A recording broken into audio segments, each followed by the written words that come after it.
Next is centre of mass of system of point masses.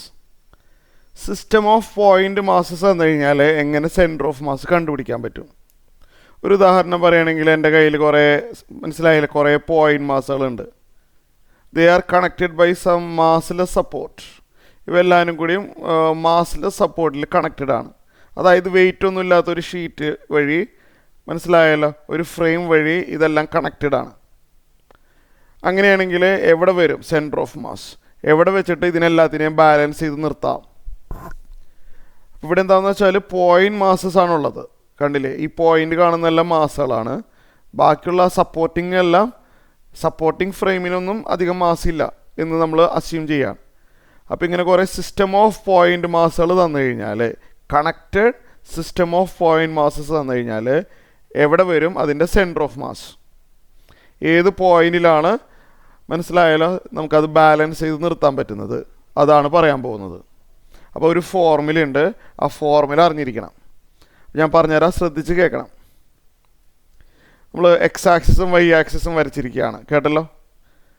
വേറെ Z ആക്സിസും വരാം, അത് ഞാനിവിടെ കാണിക്കുന്നില്ല തൽക്കാലം. ഓക്കെ, ഇനി ഇവിടെ കുറച്ച് പോയിൻ്റ് മാസസ് ഉണ്ട്. ഇവിടെ ഒരു പോയിൻ്റ് മാസ് ഉണ്ട്, M1 ആണെന്ന് വിചാരിക്കുക. പിന്നെ അതിൻ്റെ പൊസിഷൻ നമ്മളത് വെക്റ്റർ വഴിയാണ് അതിൻ്റെ റെപ്രസെൻറ്റേഷൻ. ഈ പോയിൻ്റ് എവിടെയാണ് ഇരിക്കുന്നത് എന്നുള്ളത് ഒരു വെക്റ്റർ വഴി റെപ്രസെൻ്റ് ചെയ്യുകയാണ്. അതായത് ഒറിജിനിൽ നിന്ന് ആ പോയിൻ്റ് ഉണ്ടല്ലോ, മാസ് ഇരിക്കുന്ന പോയിൻ്റ്, അങ്ങോട്ടൊരു വെക്റ്റർ വരയ്ക്കാൻ പറ്റുമല്ലോ. ദേ കണ്ടില്ലേ, ഒറിജിനിൽ നിന്ന് ആ മാസിലോട്ട് എനിക്കൊരു വെക്റ്റർ വരയ്ക്കാം. ആ വെക്റ്ററിനെ നമുക്ക് എന്ത് വിളിക്കാം?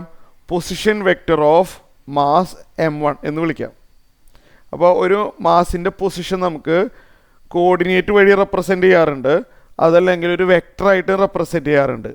ഒറിജിനിൽ നിന്ന് ആ പോയിന്റിലോട്ട് ഒരു വെക്റ്റർ വരയ്ക്കുക, വെക്റ്റർ R1 എന്ന് ഡിനോട്ട് ചെയ്യുക. നമുക്കത് തന്നിട്ടുണ്ടാവും.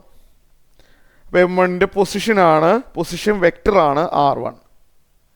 അതേപോലെ വേറൊരു മാസ് ഉണ്ട് M2. ഒറിജിനിൽ നിന്ന് അങ്ങോട്ട് വരയ്ക്കുന്ന വെക്റ്റർ തന്നിട്ടുണ്ട് R2. അതുപോലെ വേറൊരു മാസ് ഉണ്ട് M3. ഒറിജിനിൽ നിന്ന് M3ലോട്ട് വരയ്ക്കുന്ന വെക്റ്റർ R3. അങ്ങനെ കുറേ പോയിൻ്റ് മാസസ് ഉണ്ട്. They are connected by some massless support വഴി, ഫ്രെയിം വഴി അത് കണക്റ്റഡ് ആണെന്ന് വിചാരിക്കുക. M1 M2 M3 ഇതിനാണ് മാസ് ഉള്ളത്. ഈ ഫ്രെയിമിൻ്റെ മാസമൊന്നും നമ്മൾ നോക്കുന്നില്ല, കൺസിഡർ ചെയ്യുന്നില്ല. ഇനിയും മാസുകൾ വരാം, M4 M5 അങ്ങനെ കുറേ വരാം. അപ്പോൾ ഈ സിസ്റ്റത്തിനെ എവിടെ വെച്ച് ബാലൻസ് ചെയ്ത് നിർത്താം? അഥവാ ഇതിൻ്റെ സെൻറ്റർ ഓഫ് മാസ് എവിടെ വരും അല്ലേ? അതിൻ്റെ പൊസിഷനാണ് കാണാൻ പോകുന്നത്. സപ്പോസ് ഇവിടെയാണെന്ന് വിചാരിക്കുക, ഇതാണ് ഇതിൻ്റെ സെൻറ്റർ ഓഫ് മാസ്. അതിൻ്റെ പൊസിഷൻ ഞാൻ ഒറിജിനിൽ നിന്ന് വെക്റ്ററായിട്ട് വരയ്ക്കുകയാണ്. ഇതാണ് സെൻറ്റർ ഓഫ് മാസ്. സപ്പോസ് ഒറിജിനിൽ നിന്ന് അതിലേക്ക് വരയ്ക്കുന്ന വെക്റ്ററിന് നമ്മൾ ക്യാപിറ്റൽ R എന്നാണ് ഡിനോട്ട് ചെയ്യുക. ആ ലെറ്റർ അങ്ങനെ തന്നെ ഉപയോഗിക്കാൻ പാടുള്ളൂ. ഒറിജിനിൽ നിന്ന് സെൻറ്റർ ഓഫ് മാസിലോട്ട് വരയ്ക്കുന്ന വെക്റ്ററിന് always denoted by capital R. ഓരോ മാസുകളിലോട്ടും വരയ്ക്കുന്ന വെക്റ്ററിനെ നമ്മൾ R1 R2 R3 എന്ന് എഴുതുമ്പോൾ, സെൻറ്റർ ഓഫ് മാസിലോട്ട് ഒറിജിനിൽ നിന്ന് വരയ്ക്കുന്ന വെക്റ്ററിനെ നമ്മൾ ക്യാപിറ്റൽ R എന്നാണ് എഴുതുന്നത്. ഈ ക്യാപിറ്റൽ R കാണാനുള്ള ഫോർമുലയാണ് പറയാൻ പോകുന്നത്. കേട്ടല്ലോ, ആ ഫോർമുല ബൈ ഹാർട്ടാക്കി വെക്കാം. അപ്പോൾ position of the centre of mass കാണാനായിട്ട് ആ വെക്റ്റർ R കിട്ടിയാൽ മതി. എങ്ങനെ വന്നു എന്നുള്ളത് അറിയണ്ട, ഈ ഫോർമുല പഠിച്ചു വെക്കാം. M1 × R1 plus M2 × R2. ഓരോ മാസും അതിൻ്റെ പൊസിഷൻ വെക്റ്ററായിട്ട് മൾട്ടിപ്ലൈ ചെയ്യുക, ആഡ് ചെയ്യുക. M3 R3 extra. ഓരോ പോയിൻ്റ് മാസുകളും അതിൻ്റെ പൊസിഷൻ വെക്റ്ററായിട്ട് മൾട്ടിപ്ലൈ ചെയ്തിട്ട് ഇങ്ങനെ ആഡ് ചെയ്ത് പോവുക. All divided by total mass M1 plus M2 plus M3 plus extra. ഇങ്ങനെ നമുക്ക് ഒരു സെൻറ്റർ ഓഫ് മാസിൻ്റെ പൊസിഷൻ വെക്റ്റർ കണ്ടുപിടിക്കാൻ പറ്റും. ഈ ഫോർമുല ഉപയോഗിക്കുന്നത് എപ്പോഴാണെന്ന് അറിയാമോ? പോയിൻ്റ് മാസ് തരുമ്പോഴാണ് നമ്മൾ ഈ ഫോർമുല ഉപയോഗിക്കേണ്ടത്. ക്ലിയർ ആയല്ലോ? ഇനി വേറൊരു ഫോർമുലയും കൂടി ഉണ്ട്, അതും കൂടി ഒന്ന് അറിഞ്ഞിരുന്നേക്ക്. അതും ബുക്കിൽ പറയുന്നുണ്ട്.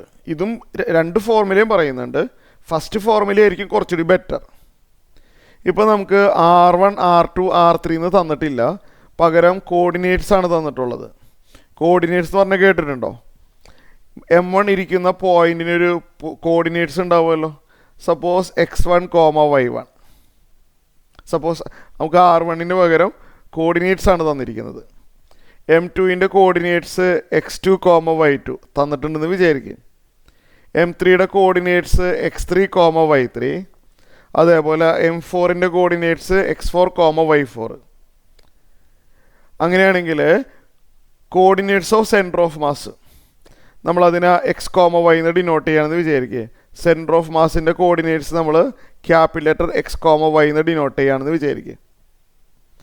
അപ്പോൾ അത് കണ്ടുപിടിക്കാനായിട്ട് വേറൊരു ഫോർമുലയുണ്ട്. അപ്പോൾ സെൻറ്റർ ഓഫ് മാസിൻ്റെ കോർഡിനേറ്റ്സ് എന്താണ്? Capital letter x, capital letter y. അപ്പോൾ ആ capital letter x, capital letter y കാണാനും ഫോർമുലയുണ്ട്. അപ്പോൾ കോർഡിനേറ്റ്സ് ആയിട്ട് തരാണെങ്കിൽ ഈ ഫോർമുല ആയിരിക്കും നല്ലത്. അപ്പോൾ സെൻറ്റർ ഓഫ് മാസിൻ്റെ എക്സ് കോർഡിനേറ്റ്, അതായത് ക്യാപിറ്റൽ ലെറ്റർ x കണ്ടുപിടിക്കാനുള്ള ഫോർമുല ഇതിനു മുമ്പ് പറഞ്ഞ പോലെ തന്നെ ഓരോ മാസവും അതിൻ്റേതായ എക്സ് കോർഡിനേറ്റ് ആയിട്ട് മൾട്ടിപ്ലൈ ചെയ്യുക.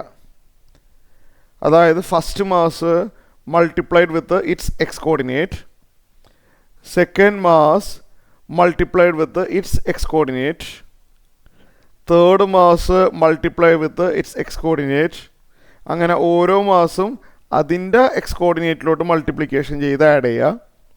Divide by total mass M1 plus M2 plus M3 plus extra.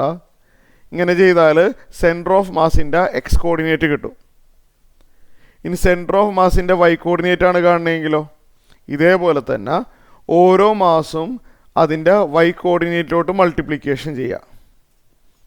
എന്ന് വെച്ചാൽ M1 into y1 plus M2 into y2 plus M3 into y3 plus extra all divided by M1 plus M2 plus M3 plus extra.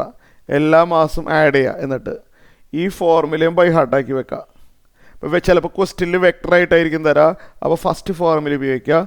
Coordinates ആയിട്ടാണ് തരുന്നതെങ്കിൽ ഈ formula ഉപയോഗിച്ചാലും മതിയാവും, കുഴപ്പമില്ല.